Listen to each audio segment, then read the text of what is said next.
Peace.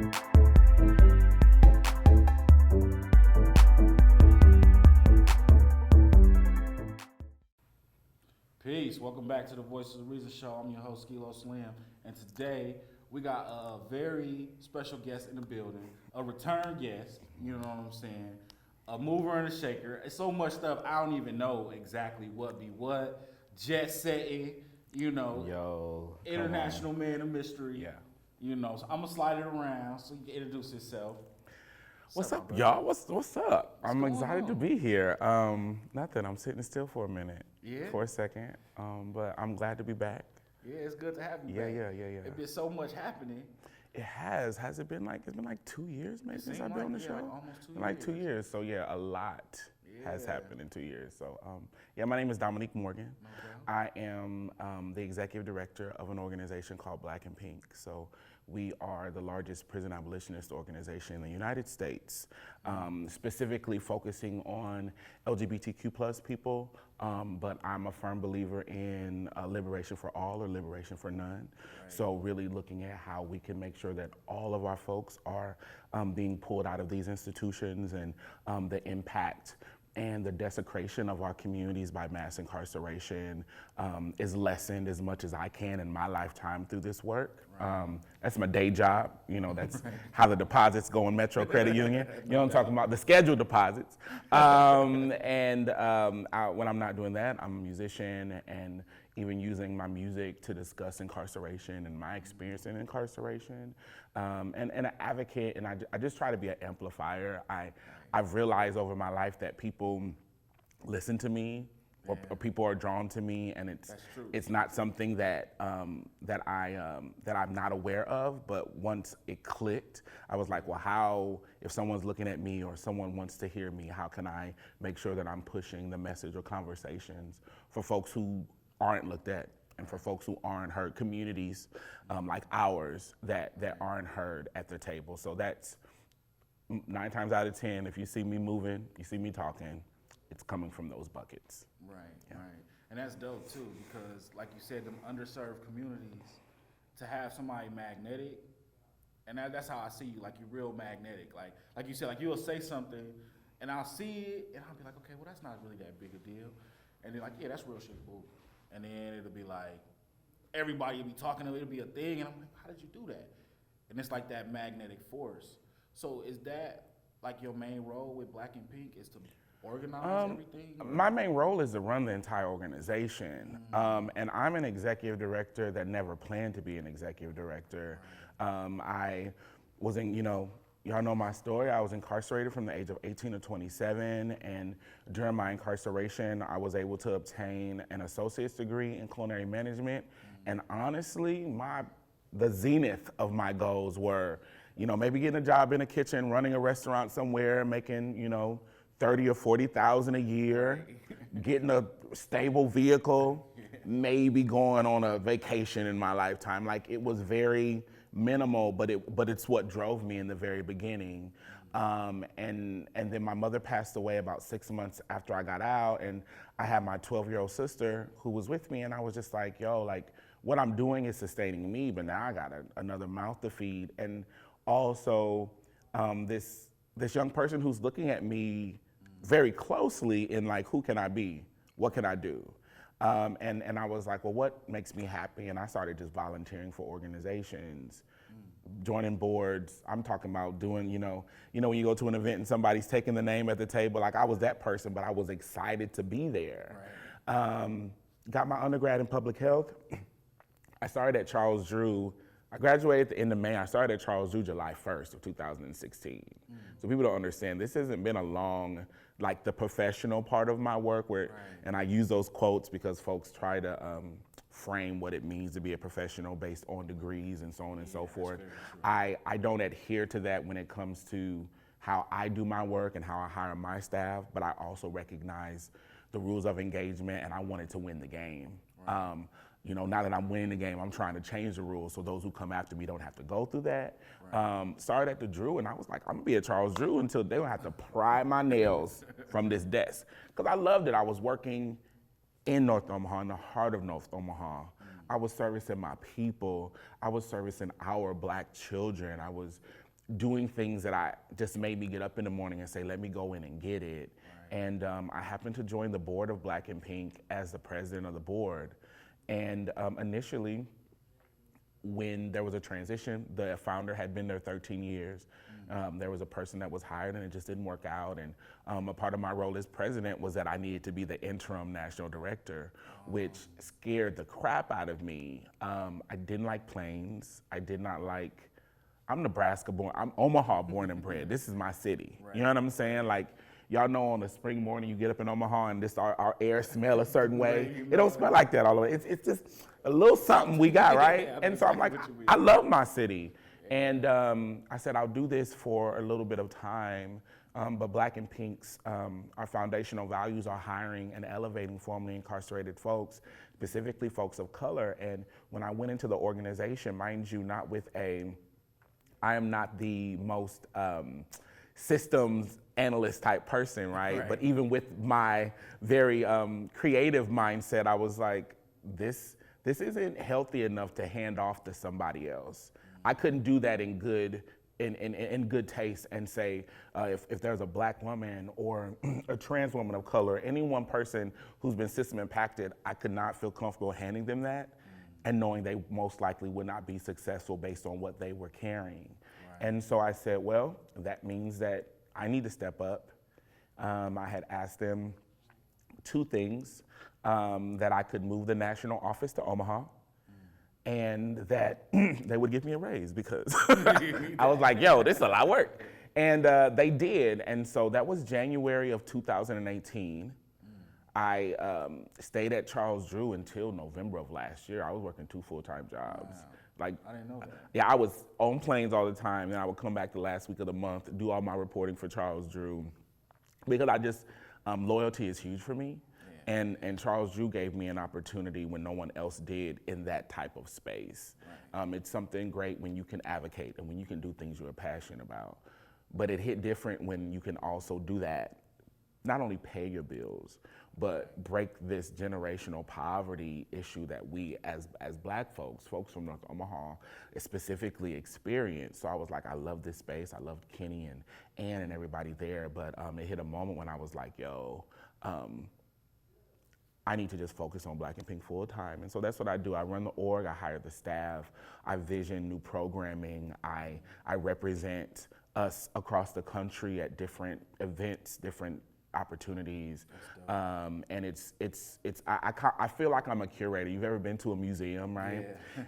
I think that's more my job because I know someone asked me one time, remember when that Facebook question game was happening where people could ask you anonymous questions? Yeah.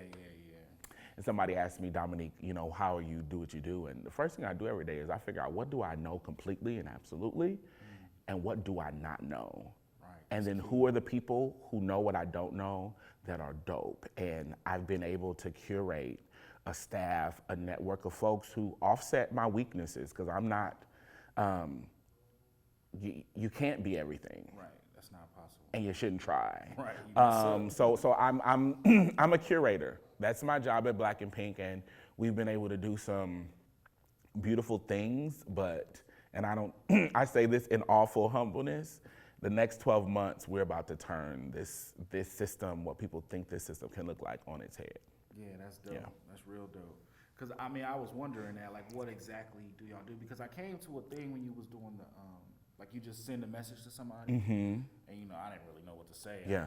Try, but so what's like the key things that y'all do?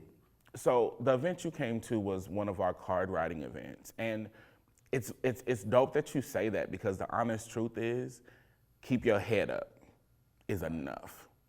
For those who have been locked up, whether it's been county, whether it's, you know what I'm saying, the old heads watching this, we remember what Bedrock was like. If you done state time, you done fed time. There's that time when mail is being dropped off on the unit. It's usually during count. It's usually dead silence, and you hear the sheets of paper slide on the floor, and you hope that you're going to hear that for yourself. You know what I'm saying? You can be dead sleep and hear mail being delivered, and that lets you know that somebody thought about you. somebody. And so we have our card writing events because a huge component of our program, we run a database that consists of nearly 18,000 people across the United States who have signed up for our Pen Pal program. So people who are in the community can go through our Pen Pal site, and based on any sort of demographic that speaks to you. And we do that because people assume, well, I want to write somebody, but it's just like a good deed that I'm going to do. Right. What I can tell you is that when you do things based on like, well, this is a nice thing to do, it's not consistent.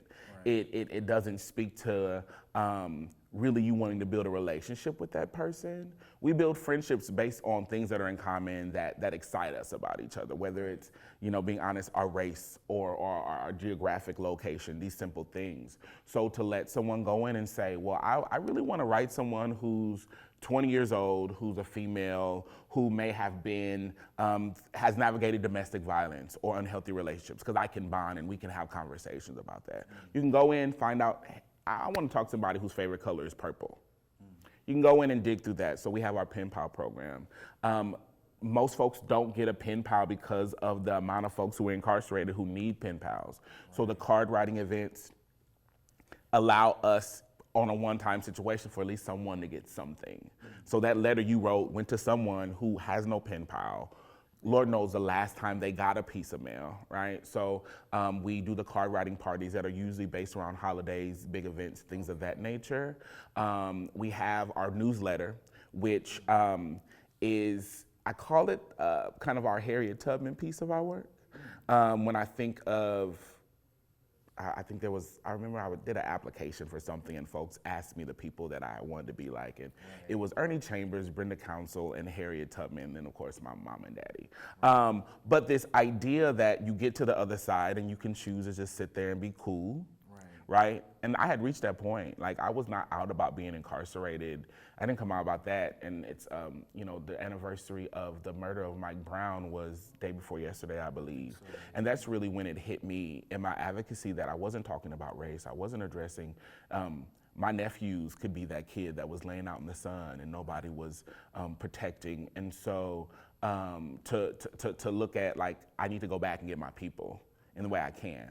So this newsletter consists mostly of inside members' letters. We receive 1,000, 1,500 letters a week from inside members. The Omaha Post Office, shout out, because our PO box is consistently overflowing, but they make it work for us, right? That we then process and we retype. We take articles from the community that are dope, right? A lot of our new learning as folks comes from Facebook or an article that's shared, right? If you're on the inside, you don't get that. They're not printing magazines like they were 10, 15 years ago, where if I'm interested in mass incarceration, I'm interested in this sort of religion where you can just order this book for your family. So this is a way for us to put all that information in there. So you have folks who have gotten over to the other side who are telling people on the inside how they can manage it. You have us bringing in dope information that empowers, can solidify a foundation for our people to file their own cases, do their own appeals. If you were disapproved for this medication, well, these are the laws I use to get my medication, and we're sending it out across the country, right? And really the only outside voice from the organization, I write my Oprah magazine letter to my people, and my approach is more about, I think I tell stories, and that's whether it's through my music or anything else. I love telling, because stories are how we learn in a dope way, parables, you think of things like that. I love good stories. I love them. So I usually, to just talk about something I went through or let them know, like, y'all look at me and they'll write me like I'm a celebrity or something. I'm just like, yo, I need y'all to know I've only been out 10 years.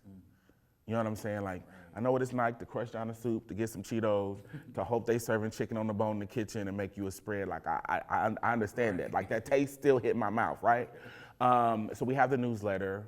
We now have a reentry program that's been going on for the last year called REAP. That's based in people having these skills. We just need to work on amplifying them. Many services and programs in the community are saying, well, you don't know how, or you're at a deficit. Oh, you know what, you poor you, your mama didn't know any better, your daddy didn't do any good, no wonder, blah, blah, blah. Right. Nah, that's not it. Yeah, that's not gonna work. I look at a person who's on the street selling dope, who's hustling. you got the skills. I just got to show you how to use that in a boardroom. Right? So either I have to reframe it or I have to help you amplify it or repackage it. Because maybe you've tried to use it in that way, but because of the way society is set up or how you walk in a room, nobody's gonna try to hear that, right? So we have our reentry program, we have our housing program called Transitions, and historically it's been more of on a stipend basis. So you come to us, we're paying your first month, we're paying 2 months of rent. We are doing education and employment assistance. We're doing MOUs with tenants and with renters and organizations, so you don't have to, your credit check or your background check doesn't hinder you from getting housing. You ain't gotta bring us 50 sheets of paper of why you need it. You're just telling us you need it, okay, we got you, we're gonna make it happen. And now our next phase is actually getting Black and pink houses across the country. That'll be these hubs of not just spaces for folks to live and thrive, but where the community can come together. Because what I'm realizing is that, yes, we need to focus on folks who are incarcerated, but let's back up. So we need to focus on young people who are in the juvenile system, right? Mm-hmm. So then we need to look at folks in the community who don't have a connection to community. Right, because that's a big part of life. Right? The people who are the most connected, the people who can build healthy relationships, not just romantic. We live in a society when people say relationships, they only think you're talking. Who can just link with somebody and be strong, like, you know what I'm saying? Right. It changes it. It makes you want to stay free. It makes you want to be present. And so we're doing that next. We have a policy system. I have an awesome, incredible director of policy and advocacy, David Booth, and my deputy director, Mike Cox. And David's in New Jersey, Mike's in Boston. And so they focus on government. So the First Step Act that everyone talks about, Mike and David going there, and how does this really affect our people? Okay, who's going on Capitol Hill? We're starting a national leadership incubator for formerly incarcerated people that launched in June in DC. So we brought 15 formerly incarcerated people at no cost to them, all to Washington, DC. They'll be in New York in September.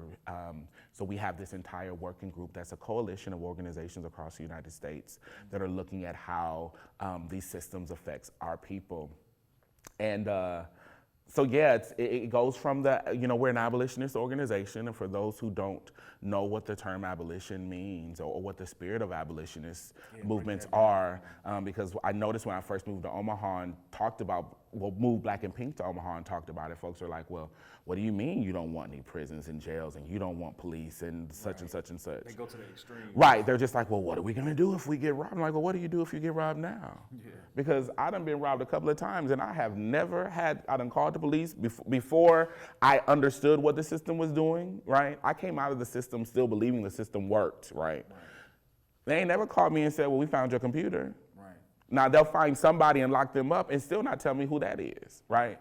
So when you look at the exception of policing and how it was created essentially to round up slaves, right? It was to incarcerate us, to deprive us of our freedom, of our liberty as Black people. But we can't, we should be doing more of yes and conversations, right? It's like everybody thinks it's black and white. So when you look at what policing does as a system, when you look at Nebraska's prison system, just looking at Nebraska, we are at over 300% over capacity, right? And I always use the situation, well, if somebody was a foster parent, right? And as a foster parent, you're saying, I have the skills, I have the space to bring in children who are unstable to create stability for them. I'm gonna give them services, I'm gonna make sure they're fed, I'm gonna keep them healthy, and when they leave my home, they'll be prepared to be great citizens. Right. That's what the prison system says they do. If you had a foster parent that had a house that fit 5 kids, but they had 300 kids in there, the house had riots and was burnt in parts. Kids were missing meals. Children were losing their sight due to not receiving diabetes medication. Children were being raped and assaulted by people who were hired to run the house. They weren't getting educations. And kids were falling out of these foster homes at 18, not knowing how to read, not able to get a job, not able to hold a conversation with just a common person. As a matter of fact, these children were coming out of this foster home more broken than they went in. You'd shut down that foster home without question. Yeah. Why are we not doing that to these prison systems that are doing the same things? Right. And so that needs to be gone. When we look at all other facets of system participation, it's not leading us to this space of healing for our community. That's what we're saying we want. Right. That's When what you've we been want. right, when you've been harmed, I want healing. And so when we look at transformative justice, which means that if I've harmed you, right, you are an individual, but you also are the community, right? I'm an individual that's called harm, but I'm also the community, right? How do you heal one piece and not the rest, right? And even what folks are getting isn't healing, bro. It's well, somebody did something to you, so we're gonna put them in prison for 100 years. I hope that feels better. Right. I hope you find a therapist. Yeah, like that don't really help you. That don't help either party. It doesn't. And so what we're saying is that let's reframe our mind of what healing means. Let's reframe our mind of what justice means. So if I've harmed you, I need to have a conversation with you about how I am involved in your healing. The community needs to have a conversation about how they're involved in our healing, because then we have this community that's constantly devoted and invested in healing, right? And it's pushing us forward. At no time did we need to have an outside source such as police or judges or attorneys come in, because there's civilizations all across the world that do that, that do that, that are not doing the atrocities that we have here. And again, this is a mission and vision, and there are people who are just like, well, the El Paso shooter, well, how do you use transformative justice in that? My answer to that is, it's not an easy answer. Right. Have you ever known something was right and it was a driving force to how you needed to move, and you didn't know how the end was gonna get there, but you just got up every day and you're like, well, I'm gonna just take this second. Right. I'm gonna just take this moment. That's how I do it. As a person who's Black, as a person who was sold that the system was a way for me to get all the things I needed, as a person whose system impacted, as a person who looks at oftentimes advocacy spaces that are very white and don't seem safe for me, every day I have to remarry myself to this vision of, if something bad happens to me, I need to be asking the questions of why, right. of who is this person, where did they come from? What brought them here? Because I was that person at one time. That stuff matters. You know, and I wish somebody had asked those whys for me. So it's so much all at once. But please, I think my ask to folks, ask yourself, what does healing look like for you? And ask yourself the honest question, if these systems are really the stewards of that healing. Or are these systems the stewards of punishment that then leave you in charge of your healing? And if they're not gonna be in charge of your healing, and we know punishment does not bring healing, then what are they there for? Right. What is the point of it? And the billions of dollars on top of the human piece, but this financial piece of people, of institutions making millions of dollars if they're not meeting the quota for how many people are in their systems, these privatized prisons. That's the most disturbing part. Bro, Nebraska Department of Corrections, y'all look up Cornhusker State Industries and the stocks that are sold. And it's all either current or formerly incarcerated people who are working for 37 cents an hour to make signs and couches and chemicals, and you're training people to write Braille, but you haven't done the work to dismantle the barriers to help them get a job doing that when they get out. And they're profiting off of it. And if you're a person who says, well, they're in prison, they deserve X, X, X, and X. We're not a society that believes in inhumane actions towards each other. We're saying they're not appropriate for society because they're acting in that way. So how can we then say, by treating them badly, right, it's gonna make everything okay, and us feel righteous about it? Right. Because I feel terrible about that type of stuff. I mean, I got a lot of people in my family that's like, you know, I got an uncle who's been in jail since I was 7, 8 years old. He's never coming home. You know, I got friends my age, double life sentences, and it's like, when I think about what they did, it's like, okay, yeah, you should maybe have to do something, but like your whole life is gone. Like you have no opportunity to get out. You're not redeemed. When I talk to them now and I get letters, it's like I've been getting letters for 10 years. It's like your handwriting haven't improved, reading. It's like it doesn't seem like anything has improved. So like, what are you doing there? Sitting. Yeah, becoming better criminals. If that. Yeah, if that. If that. You are adhering to a system that is not built for you to have that human connection we have. Honestly, just an example, when I got here, we pulled in, we dapped up. Doing that in prison would have been a misconduct report for us touching. Right. Those type of things are what builds bonds. Those are the type of things that makes me be like, bro, what's up, how you doing? Yeah, you need oh, I ain't heard from you, let me check on you. The stuff that pulls us together, the rules of these institutions inherently pull us apart.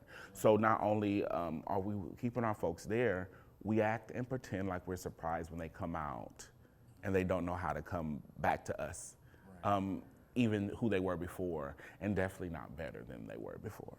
Right, Yeah. right.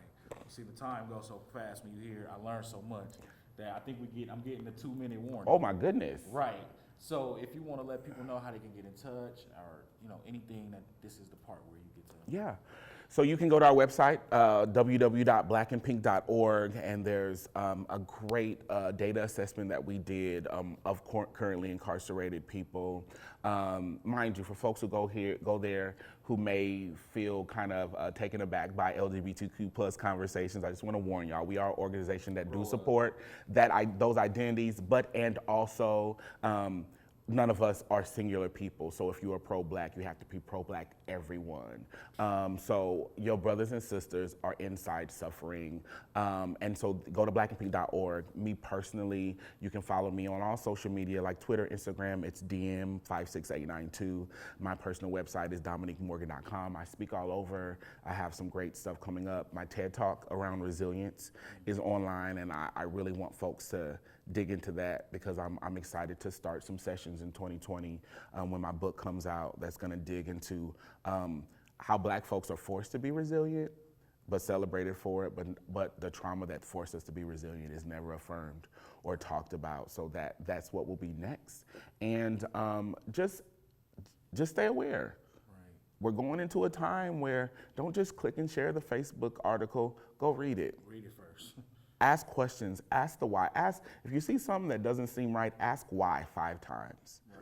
If you ask somebody why 5 times about some BS, by the time you get to that 3rd or 4th one, it'll be cleared out. So ask questions, hit us up, and I'm excited to keep this work going. And thank you for having me. No doubt. Thank you for coming. Like I said, I learned so much every time, Yeah. So I just want to say, I know that you get a lot of, you get a lot of love and attention for the work that you do, but I want to make sure that we here at the show, say that we appreciate the work that you do and that you make us proud, and that we want you to keep going. Are we over? We're at time. I just wanted to say this. Last time I was on this show, I wore my hat and I wore my number, and somebody in Tecumseh saw it. His name was Bo. And I don't want to get emotional by saying this. His name was Bo, and when he got out, he had a hat made with his inmate number on it. He also had a hat made. He identified as being someone who navigated bipolar disorder. And Bo worked really hard. He had saved like $19,000. He talked about your show a lot. And your show is how he saw me. We lost Bo to suicide a couple of months ago. And so I just wanted to say that anybody who's seeing this, please reach out to us. This is a great way to find out about what's going on. But I wanted to thank you. I would have never met Bo. And the day he walked in with that hat on and he talked about the show he saw me on, I knew what it was. And that relationship we've had and the work that he was able to do and the conversations we've been able to have after that, this was a part of that as well. So I don't underestimate how much you're amplifying people's messages to folks on the inside who may not ever get this information from anybody else. So thank you. Yeah, that's dope. Thank you. Thank you. Yeah, with that, I'm gonna say, get involved, and I know we overtime, so but get involved, and please, my people, grow up. Like, we gotta love each other. You know what I'm saying? Like, I'm tired of all that extra. We gotta take care of each other. We gotta look out for each other. So with that, I'm gonna say peace, and we'll see y'all next time. Beautiful.